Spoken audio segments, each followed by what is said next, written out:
두 번째 바람, 저를 밀어올렸던 두 번째 바람 얘기를 해보려고 합니다. 원래 늦게 배운 도둑질에 밤새는지 모른다고 한번 돈 그리고 경제가 중요하다는 걸 알게 되니까 이거는 여기에 마음을 뺏기게 됐습니다. 그래서 어떤 생각을 했느냐, 부자가 되어야 되겠다. 철학, 문학 이런 거 하나도 필요 없고 어쨌든 내가 돈을 벌어서 성공해야 되겠다라는 생각에 사로잡히게 됐습니다. 그래서 일단 졸업했었는데 돈을 벌어야 되니까 회사 가야 되죠, 그죠? 취직. 그래서 회사에 취업을 했습니다. 그래서 한 6개월 정도 일을 하다가 알게 됐어요. 아, 내가 아무리 열심히 일해봤자 실제로 그 모든 성과는 사장이 다 뺏어가는구나. 나는 착취의 대상으로 남겠구나. 그럼 이러면 안 되지 않습니까? 그래서 뛰쳐나왔습니다. 아이, 못 견디겠다. 뛰쳐나와가지고 내가 착취의 주체가 돼야 되겠다. 그래서 창업을 합니다. 그래서 이것저것을 막 손댔어요. 화장품 제조 판매업을 해보기도 하고 의류업을 해보기도 하고. 근데 뭐 쉽게 접었습니다. 제 가장 큰 장점이 잘 접는 거예요. 아니다 싶으면 바로 접는 그런 게 있어가지고 잘 접었습니다. 그러다가 이제 마지막에 정착했던 직업은 주식 투자자 생활을 하게 됐습니다. 갑자기 깨달음이 있었어요. 게임을 하고 있었거든요. 그 점프와 슬라이딩이 있는 그 핸드폰 게임을 막 이렇게 하고 있었는데 갑자기 내가 주식을 할 수 있겠구나 라는 생각이 들었습니다. 아무 인과관계가 없죠. 이게 무슨 인과관계인가. 그런데 동일하지 않습니까? 주식도 어쨌든 상승과 하락이 있는 거고 점프와 슬라이딩이 있는 거고. 그런데 이 게임을 하다 보니까 단순하죠. 못 넘는 곳이 항상 생기는 겁니다. 근데 뭐 바뀌는 것도 없고 한데 이걸 하다 보면 그걸 뛰어넘는 거예요. 내가 이걸 컨트롤할 수도 있겠다. 계속 하다 보면. 그래서 모든 걸 정리하고 아주 좋은 컴퓨터와 좋은 모니터를 사가지고 전업투자자 생활을 하게 됐습니다. 그래서 하루에 30개 정도의 기업을 선택해가지고 빠르게 매수하는 겁니다. 그리고 시세 차익을 조금 남긴 다음에 빠르게 매도하는 방법으로 했는데 잘했어요. 너무 적성에 잘 맞는 겁니다. 그래서 내 직업은 이게 되겠구나 라는 생각을 갖게 됐습니다. 주식 투자를 하면서 많은 것들을 배웠거든요. 깨달음으로 가는 수행의 방법이라고 생각해요. 이런 걸 알게 되거든요. 우리가 끊임없이 실패를 안 합니다. 사회는 생각보다 안정적이어서 나의 실패를 막아줘요. 학창 시절에는 부모님과 선생님이 나의 실패를 막아주고 사회도 마찬가지라고 생각이 듭니다.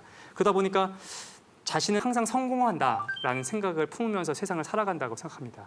근데 주식 투자를 하면 끊임없이 실패하거든요. 그러면서 여러 가지를 생각하게 됩니다. 첫 번째로 뭘 생각하게 되냐면은 내가 믿는 것들은 다 이루어지지 않는다는 것을 알게 돼요. 예를 들어서 막 조사도 하고 막 이것저것 다 해서 기분이 좋은 겁니다. 아, 여기 투자하면 오를 것 같아 라고 투자하면 떨어지는 거예요. 반면에 아, 이거 좀 찜찜한데? 라고 투자하면 오르는 거죠. 그래서 여러 가지를 좀 생각했던 것 같습니다. 내 심리 상태, 나의 어떤 미신적인 것, 그것이 실제 일의 결과와는 무관하구나. 그럼 나는 어떻게 해야 되느냐? 그런 거에 휘둘릴 것이 아니라 그냥 내가 갖고 있는 원칙, 내가 갖고 있는 정보, 노력을 이용해서 문제를 해결해 나가야 되겠구나. 그런 것들을 좀 알게 된 것 같습니다. 그리고 내 귀에 들어오는 모든 정보가 쓰레기라는 것도 좀 알게 됐어요. 예를 들어서 아주 우연히 사내 정보를 얻은 거죠. 어떤 회사의 회계팀에 일하는 친구가 이렇게 얘기해 주는 겁니다. 야, 3일 후에 우리 매출 발표할 건데 엄청나게 뛰었어. 사면 어떻게 될까요? 100% 떨어집니다. 왜죠? 이미 내 귀에 들어올 수 있을 만큼의 정보면 다 들어. 그죠. 이미 시장에는 반영돼 있는 거예요. 내 귀에 들어올 만큼의 정보라는 거는 가치가 없을 수도 있겠구나라는 것도 좀 배우게 됐습니다. 그것이 삶의 태도와도 연결이 됐던 것 같아요. 왜냐하면 다 의심하게 됐습니다. 혹시 그런 게 아닐까? 국가, 사회, 종교, 가정 이런 사람들이 나한테 해줬었던 지금까지의 얘기들이 혹시 쓰레기였던 것은 아닌가라고 의심하게 됐던 것 같아요. 그래서 어쨌든 내적인 수행을 하는데 주식이 아주 효과적이었습니다. 외적인 것 도움도 받아요. 내 돈이 걸려있지 않습니까? 그럼 막 집착하게 되는 거죠. 왜 코스닥이 왜 올랐다 떨어졌다 모르겠는 거예요. 나중에 알게 된 거는 한국의 주가와 미국의 주가라는 것이 인과관계는 아니지만 어느 정도의 상관관계를 갖는다는 걸 좀 알게 됐습니다. 그러니까 자연스럽게 뭘 공부하느냐? 미국에 대해서 공부하게 되는 거죠. 그럼 미국의 주가를 움직이는 건 무엇인가? 세계의 경제적 상황이었던 겁니다. 그래서 세계에 대해서 공부를 하게 됐던 것 같아요. 그러다 보니까 현실적인 거 말고 그 내면적인 측면에서 움직여 나가는 것은 무엇인가? 자연스럽게 자본주의로 관심이 가기 시작했습니다. 도대체 자본주의가 무엇이길래 우리 사회를 이렇게 만들어가는가? 라는 생각을 했던 거죠. 그래서 이 현실, 그거는 저를 좀 일깨웠던 것 같습니다. 둥둥 떠다니는 생각 그만하고 현실, 세계, 경제에 대해서 좀 눈을 돌려야 되는 것은 아닌가라고 저를 밀어올렸던 거죠.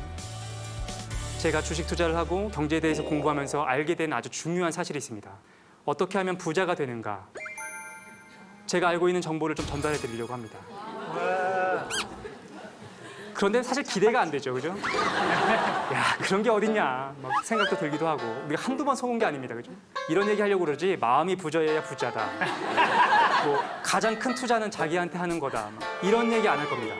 정말로 얘기를 할 거예요. 자본주의 시스템 안에서 부가 창출되는 방식을 이론적 측면에서 점검할 겁니다. 부자가 되려면 어떻게 해야 됩니까? 네가 얘기해 준다고 했잖아 라고 생각이 들 수도 있는데 내가 아무것도 막연히 물어보죠. 우리 보통 어떻게 생각하는가? 내가 아무것도 없어. 빈털터리인 겁니다. 근데 부자가 되고 싶어요. 그러면 어떻게 해야 되죠? 돈 많은 형들 보면요, 자기가 일을 안 하고 남들이 일을 하더라고요. 그렇죠. 자기는 항상 골프 치고 뭐 책 보고 이러는데 그래도 돈이 계속 벌리는 거예요. 골프 치는 형이라고 하면 아니. 제 형님은 본인이 직접 버시는 네, 형님이고 직접 일을 하지 않아도 자고 있어도 돈이 이렇게 들어오는 형. 그런 구조를 만들어야 이렇게 부자가 되는 것 같더라고요. 그런데 일반적으로는 우리가 이렇게 많이 말씀하세요. 열심히 노력하고 최선을 다하고 돈을 벌어가지고 씨돈을 만들어야죠. 종잣돈을 만들어서 그걸 잘 굴리면 그러면 차근차근 부자가 되겠지라는 얘기를 많이 듣습니다. 그럴 수는 없어요. 우리가 알지 않습니까? 내 노동을 통해서 부자가 되는 거는 가능하지 않습니다. 알고 있잖아요. 월급 받아서 생활하고 필수품을 사는데도 부족하죠. 그걸로 어떻게 부자가 되겠습니까? 자본주의 사회에서는 노동의 가치는 계속해서 감소하게 됩니다. 화폐의 가치가 떨어지는 거와 동일하게. 그럼 어떻게 하면 부자가 될 수 있는가? 결론부터 말씀드리면 두 가지입니다. 첫 번째, 잘 얘기하셨어요. 타인을 좀 이용해야 됩니다. 타인을 이용하는 합법적인 수단을 내가 구매해야 됩니다. 그걸 뭐라고 부르느냐? 생산수단이라고 우리 부르기로 하겠습니다. 아주 쉽게 얘기하면 우리가 돈을 주고서 살 수 있는 것들은 두 종류의 것들이 있어요. 첫 번째, 마이크, 의자, 아니면 모니터 이런 것들도 돈을 주고 살 수 있죠. 이런 것들은 생산물이라고 부릅니다. 우리가 구매하면 그건 소비하고 없어지게 될 거예요. 두 번째 종류의 우리가 살 수 있는 것들이 있습니다. 그게 뭐가 있느냐? 생산수단이라는 걸 살 수가 있어요. 공장, 농장, 기업, 부동산, 토지 어떤 건지 아시겠죠? 이런 것들을 돈 주고 살 수도 있습니다. 이런 것들은 없어지지 않아요. 어떻게 할 수 있느냐? 이걸 통해서 부를 창출해낼 수 있습니다. 인규 씨를 사랑하는 두 명의 여성분이 계세요. A 여성과 B 여성이 있는 거죠. 인규 씨를 너무 좋아하는데 두 분이 너무나 동일합니다. 외모도 동일하고 성격도 동일하고 말투도 동일하고 가진 것도 동일하고 차이가 하나도 없습니다. 둘 다 10억씩 재산을 갖고 있어요. 10억 재산을 갖고 있는 거죠. 다만 유일한 차이가 뭐가 있냐? 재산의 종류가 다릅니다. A 씨의 재산은 빵 공장이에요. 10억짜리 빵 공장을 갖고 있습니다. 반면 B 여성은 10억짜리 빵을 갖고 있어요. 방부제가 충분히 들어있기 때문에 썩지 않고 그렇죠. 오래 이제 먹고 살 걱정 없는 겁니다. 다만 판매는 못해요. 하지만 먹고 살 걱정이 없는 거죠. 인규 씨는 A 여성과 B 여성 중에 누굴 선택하실 겁니까?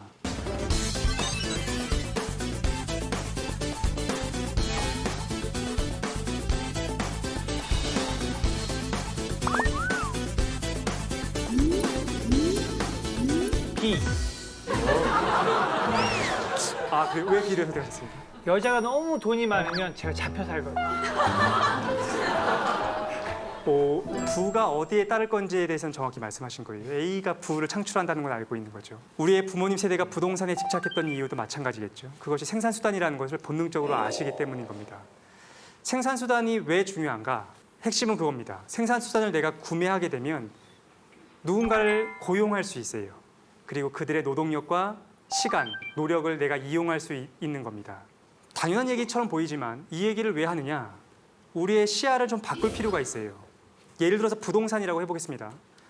부동산이 부가 따른다는 것은 우리가 잘 알고 있어요. 근데 우리는 이렇게 생각합니다. 부동산이 부를 만드는 거는 뭐 시세 차익을 얻거나 뭐 월세를 받거나 그런 거 아닌가라고 생각하는데 그 본질은 단순히 집에 대한 사용료를 낸다는 것을 넘어섭니다. 그거는 내 집에 살고 있는 사람의 노동력을 이용한다는 걸 의미해요. 예를 들어 볼게요. 우리가 오피스텔을 하나 사보도록 합시다. 1억짜리 오피스텔을 살게요. 그래서 이거를 월세를 넣을 겁니다. 보증금 1,000만 원에 월세 뭐 100만 원. 너무 비싸군요. 월세 50만 원 합시다. 보증금 1,000만 원에 월세 50만 원짜리 오피스텔을 구매해서 월세를 놓게 했어요. 세입자가 들어왔습니다. 그러면 매달 저한테 얼마를 주죠? 50만 원씩 줄 겁니다. 이게 의미하는 실체는 뭘까요? 오피스텔이라는 생산 수단을 갖고 있기 때문에 내가 합법적으로 내 세입자의 시간과 노력을 착취할 수 있는 겁니다. 내 세입자는 어떻게 했을까요? 회사에 갔겠죠. 그리고 한 달에 150만 원 정도의 월급을 받았을 겁니다. 그리고 그 중에 3분의 1을 띄어서 나한테 주는 거죠. 그의 임금은 어떻게 형성됩니까? 그의 노력과 시간을 바꾼 겁니다. 다시 말해서 그의 노력과 시간을 내가 가져올 수 있는 거죠. 생산수단이라는 합법적인 재화를 통해서요. 돈을 벌 수 있는 두 번째 방법. 두 은행이 있습니다. A은행이 있고 지역적으로 멀리 떨어져 있는 B은행이 있는 거죠. 근데 너무나 멀기 때문에 금리 차이가 심하다고 해볼게요. A은행의 금리는 연간 1%입니다. B은행의 금리는 연간 10%인 거죠. A은행에 갑니다. 가서 단판 줘야죠. 은행장과 단판을 짓는 겁니다. 100억만 빌려주세요 하고 100억을 빌리는 거죠. 1년 후에 난 어떻게 하면 되죠? 이자 1억을 붙여서 돌려주면 됩니다. 어쨌든 100억을 빌렸어요. 그리고 곧바로 어디로 갑니까? B은행에 가죠. 그리고 예금합니다. 그럼 B은행은 나한테 1년 후에 얼마를 주죠? 110억을 줄 겁니다. 이자를 붙여서. 1년 동안 나는 아무것도 하고 있지 않다가 1년 후에 B은행에서부터 110억을 받아서 9억을 수수료로 갖고 101억을 A은행에 돌려주면 되는 거죠.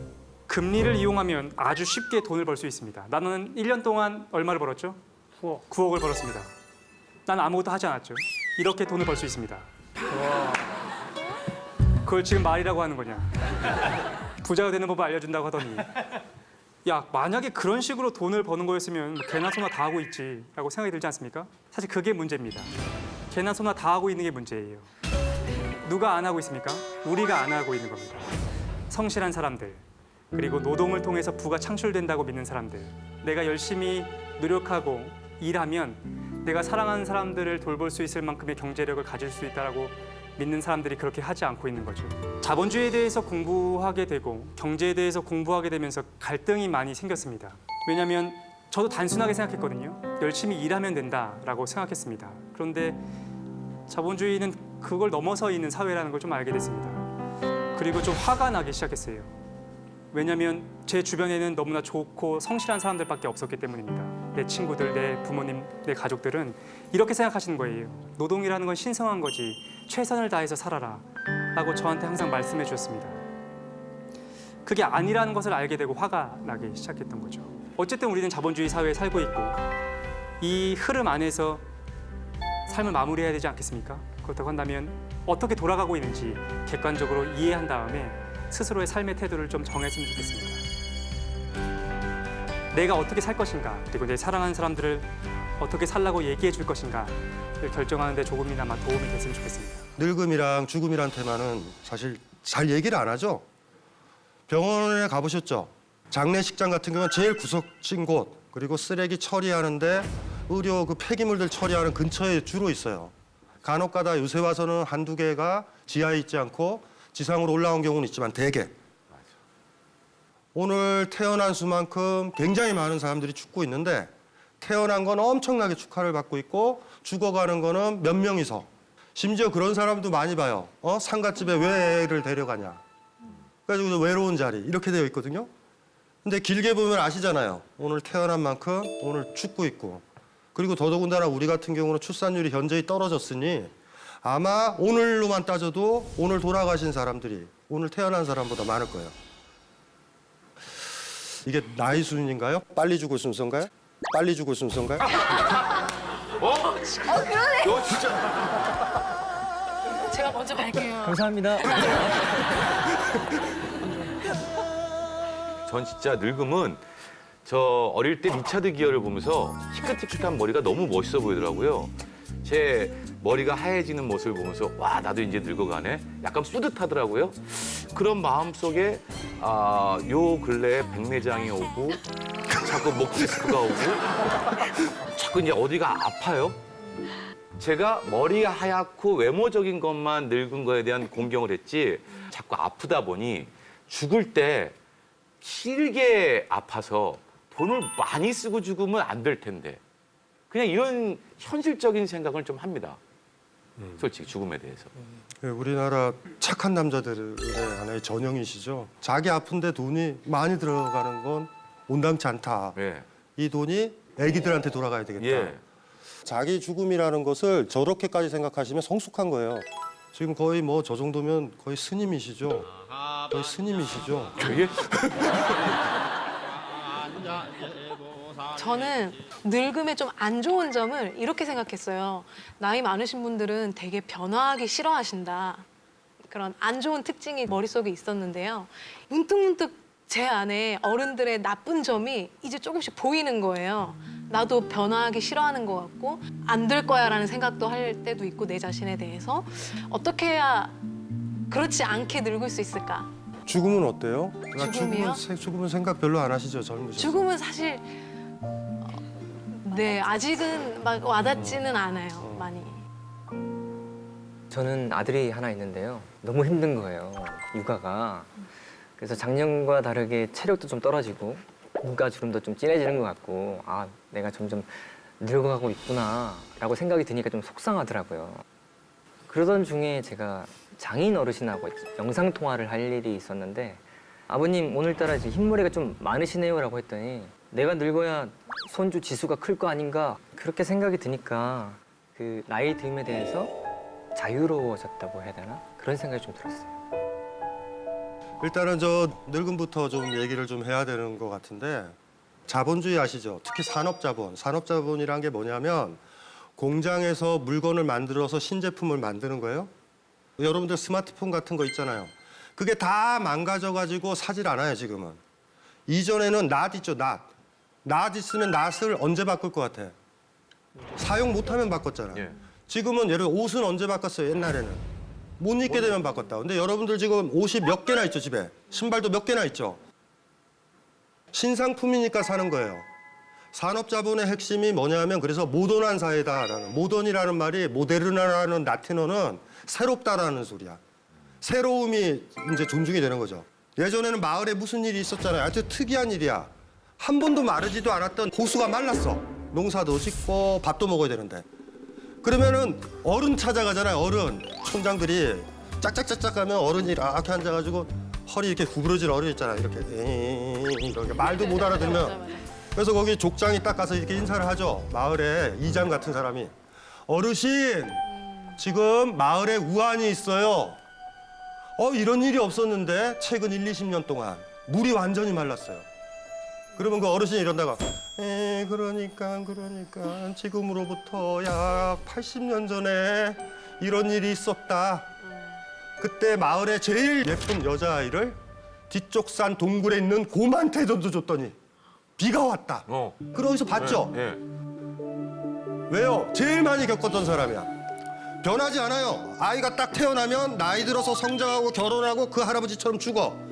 그러면 그 주기를 제일 많이 겪은 게 어르신들이야. 순환이에요, 이렇게. 봄, 여름, 가을, 겨울, 봄, 여름, 가을, 겨울, 봄, 여름, 가을, 겨울.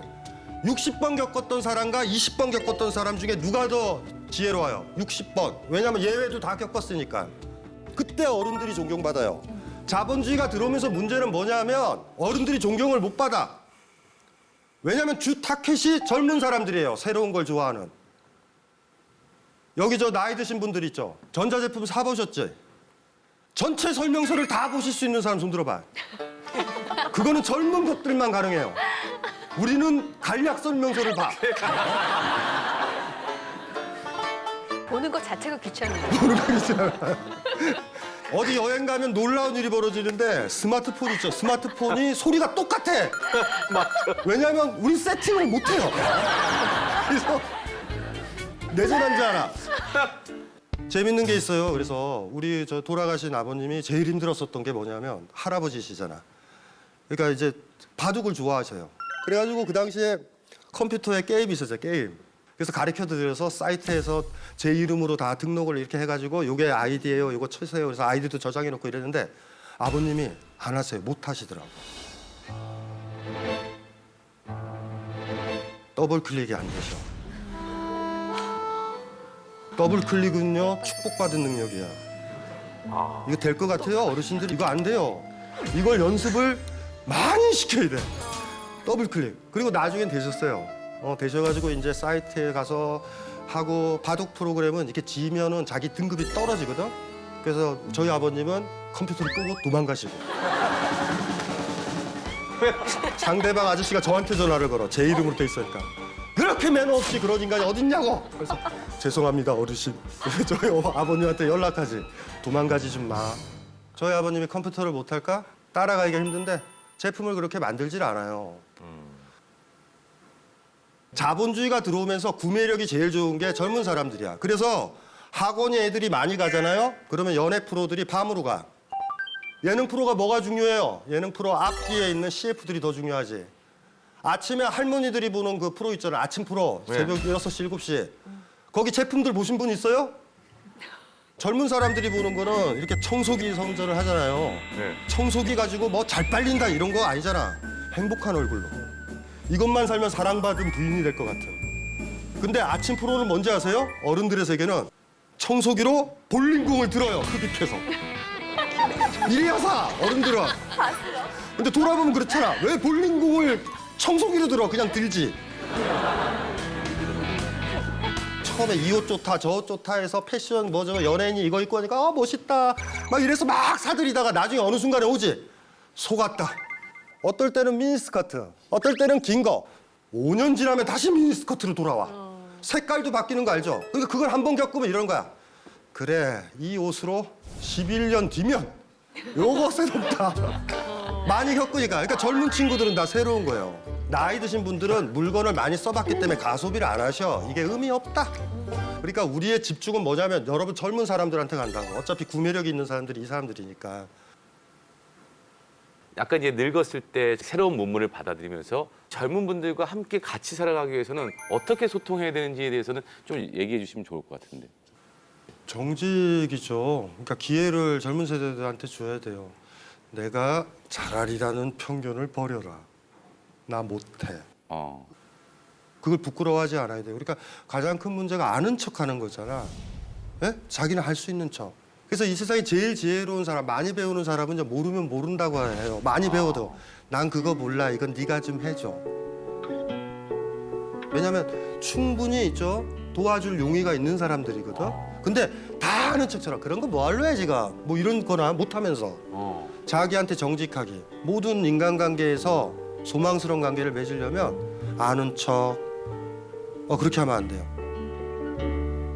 제가 옛날에 이제 봤었던 제일 슬픈 얘기가 뭐였냐면 아버지가 심장병이 있었어요. 아들은 이제 바깥에 돈을 벌고 아버지는 이제 옛 고향에서 살고 있는 거죠. 근데 심장병의 느낌이 오면 그 약만 먹으면 그냥 넘어가는 거야. 우리 그런 게 꽤 있어요. 어른들한테 천식 같은 거 있잖아. 천식은요 30분 안에 어떤 약 입에만 뿌리고 이러면 아무 상관이 없는데 30분 넘어가면 호흡이 안 돼서 돌아가신다고 사실. 그러니까 그런 것처럼 먹기만 하면 풀리나 봐. 근데 아버님이 돌아가신 거야 심장마비로. 아들이 이상하죠. 갑자기 이제 경황 중이라 상은 지내놓고 아버님 돌아가신 집을 이렇게 돌아보는 거야. 약은 어디로 갔지? 아무래도 약이 없어요. 그래서 이렇게 가봤지. 그랬더니 포석이라고 그러죠. 포석. 이렇게 저 잔디 있는데 이렇게 돌 올려놓는 거. 네. 저쪽에 보니까 포석이 하나가 이렇게 들려 있는 거야. 이렇게. 그래서 열어봤더니 거기 약병이 있어. 아버지가 그걸로 포석으로 깨시려고 그랬어. 왜 깨시셨을까? 거기 병에 이렇게 써 있었어. 눌러서 돌리세요. 글을 못 읽으시는 분이야. 어른들이 이 세계와 새로운 제품이라든가 이런 거 볼 때는 그런 느낌이에요, 다. 그래서 우리 사회에 있어서는 늙음이라는 게 무능력하고 못하고 이런 사람으로 규정이 된다고. 근데 까먹지 마요. 저도요, 처음에 스마트폰 나오고 옛날에 PC 나오고 이랬을 때 있잖아요. 저 젊었었다고. 그때 잘했었어. 여러분들은요, 쓰기 편하게 PC라든가 스마트폰에 보면 OS 체계가 갖춰졌죠. 클릭만 하면 되지. 우리는 그런 시대가 아니에요. 우리는 컴퓨터에 프로그램을 짰던 세대라고. 근데 지금은 아무 의미가 없어. 그냥 윈도우 화면이든 무슨 화면이 그냥 뜨고 편하게 클릭하면 되잖아. 그렇죠? 시간이 지나면서 그렇게 변하는 거예요. 그래서 우리 시대에 와서만 늙음이라는 게 쓸모없는 사람, 지혜롭지 못하는 사람, 뭐든지 다 자식한테 물어봐야 되는 사람, 귀찮은 사람이 된 거예요.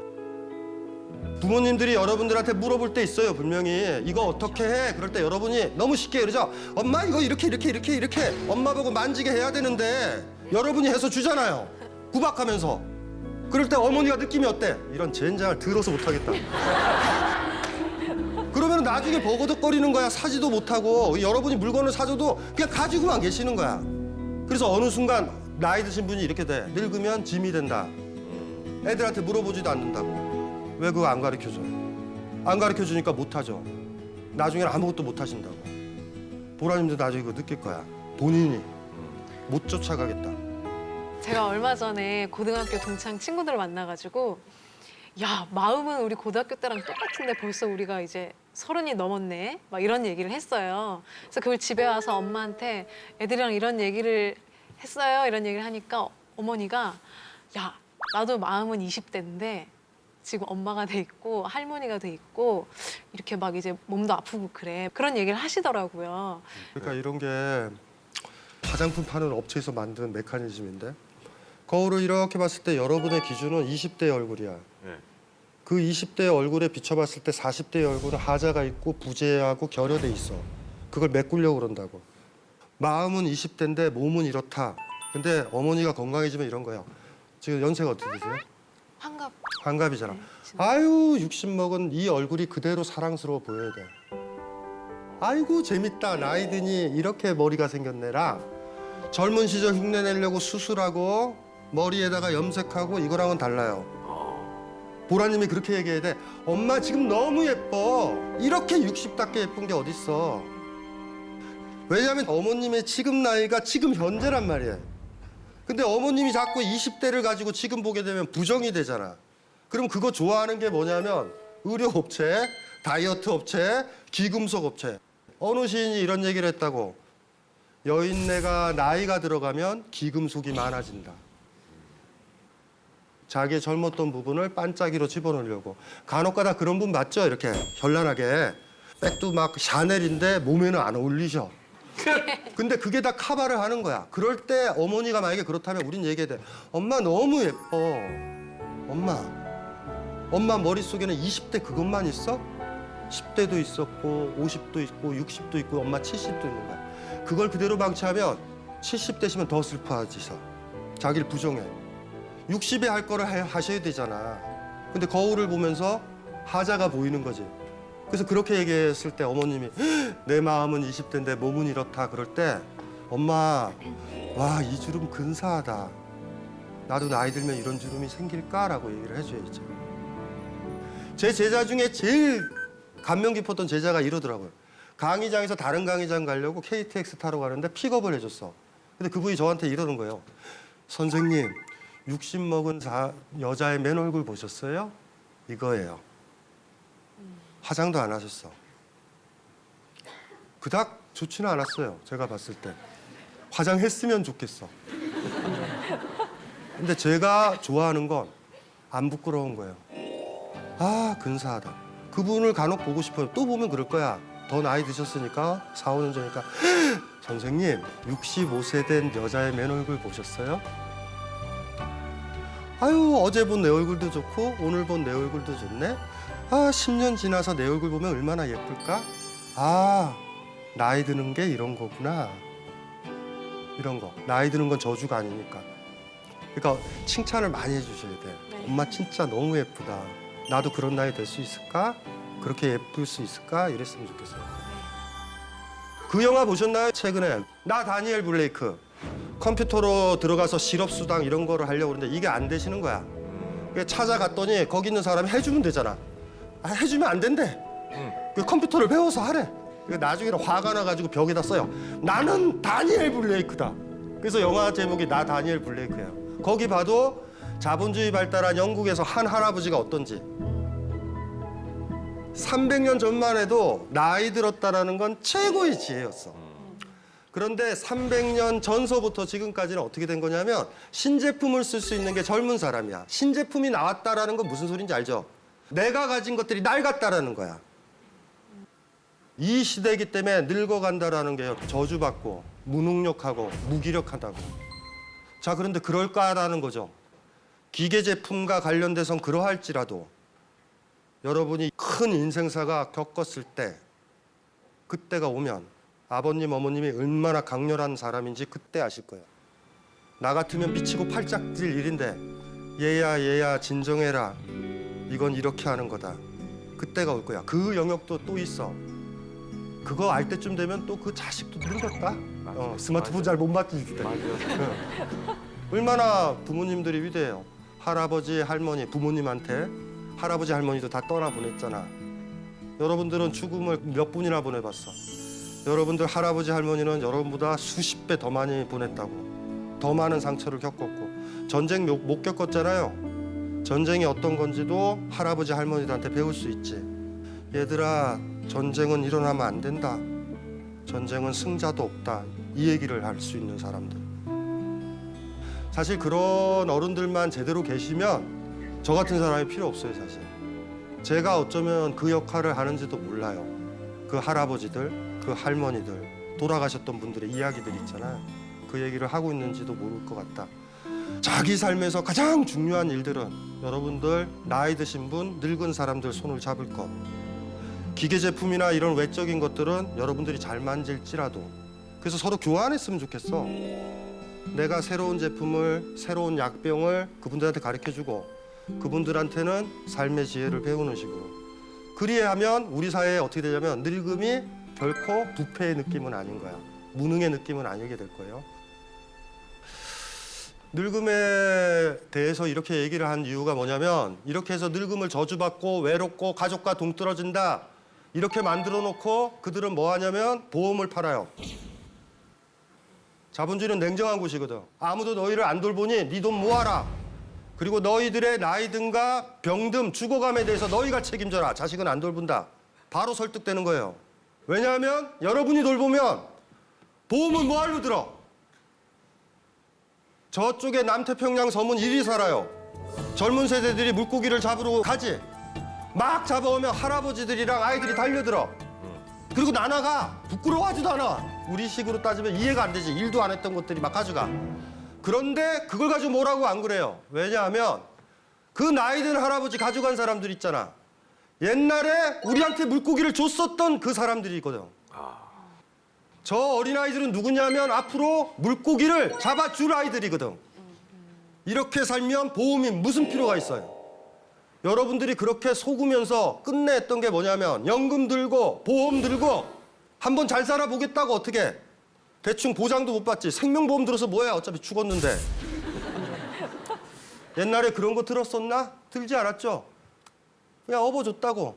어미가 날 업어줬듯이 나이 드니까 내가 업어줄 뿐이지. 지금은 어느 사이인가 거리가 너무 많이 생긴 거야. 그래서 여러분들이 고민을 많이 하라는 거예요. 아버님, 어머님이 여러분 몰래 보험을 들고 있다. 여러분들 불신하는 거야. 여러분이 어떻게 했는지 미루어 짐작이 돼. 자식들이랑 식사를 더하면 나중에 늙을 때 자식들이 식사를 할 텐데 돈 있을 때 보험에 들지 말고 아이들이랑 여행을 가면 그 여행 간 즐거움에 자식들이 성장해서 부모 손잡고 여행을 갈 텐데 그렇게 하는 게 100배 난데 그거 다 끊어버린 거야. 그래서 그렇게 된 거예요.